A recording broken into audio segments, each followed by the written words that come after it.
தோன்றின் புகழோடு தோன்றுக என்றார் வள்ளுவர் பெருந்தகை.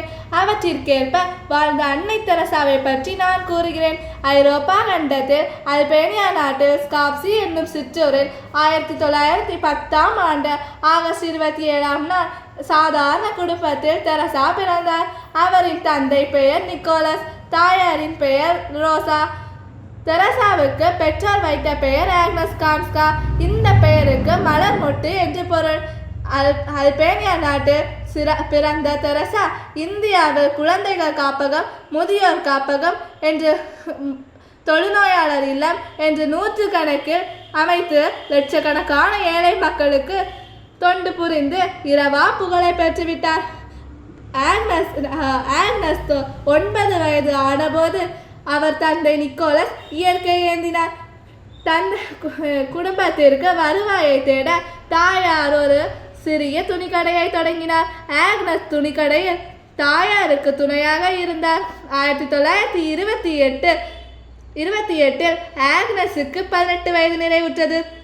லொரேடோ கன்னிமடத்தில் துறவு நிலை பயிற்சியை தொடங்கினார். இங்கு ஆங்கிலத்தில் நன்றாக பேசவும் எழுதவும் கற்றுக்கொண்டார். பயிற்சி முடிந்ததும் ஆக்னஸ் 1928 டிசம்பர் மாதம் இந்தியாவிற்கு கப்பலில் பயணம் செய்தார். 1948 16ஆம் நாள் தெரசா லொரேடோ கன்னிமடத்தை விட்டு விலகினார். பீகாரின் தலைநகரமான பாட்னாவில் உள்ள செயின்ட் ஃபேமிலி மருத்துவமனையில் முதலுதவி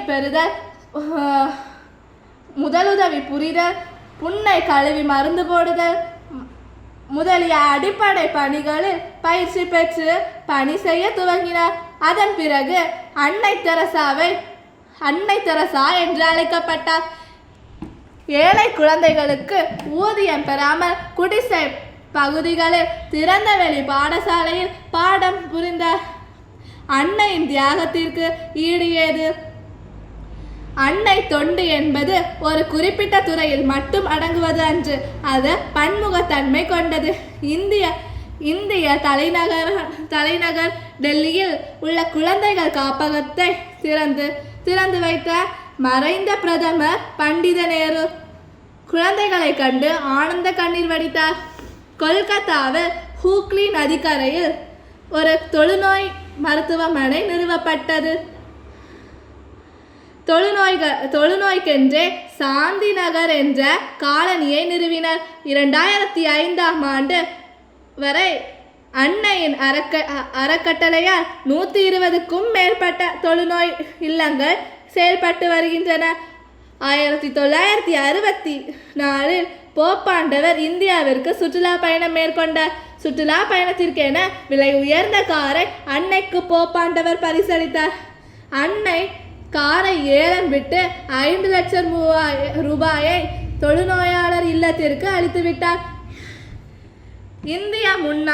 இந்தியாவில் முன்னாள் பிரதமர் பண்டித நேரு, இந்திரா காந்தி ஆகியோர் மனித குலத்திற்கு இணையற்ற தொண்டு செய்யும் அன்னையின் உள்ளம் நெகிழ்ந்து பாராட்டினர். 1962 இந்திய அரசின் பத்மஸ்ரீ விருது பெற்றார். 1971 அமைதி பரிசும் ஜூனியர் விருதும் பெற்றார். 1972 பண்டித ஜவஹர்லால் விருது பெற்றார். 1979 நோபல் பரிசு பெற்றார். இவ்வாறு பல்வேறு பரிசுகளும் விருதுகளும் பதக்கங்களும் பெற்றார் அன்னை தெரசா. 1997 செப்டம்பர் 5ஆம் நாள் ஏழைகளின் இருண்ட வாழ்வில் ஒளியேற்றிய ஒளிவிளக்கு அணைந்து விட்டது. உலகம் முழுவதும் கோடிக்கணக்கான மக்களின் உள்ளத்தில் அன்னை நிலையான இடத்தை பெற்று விட்டார்.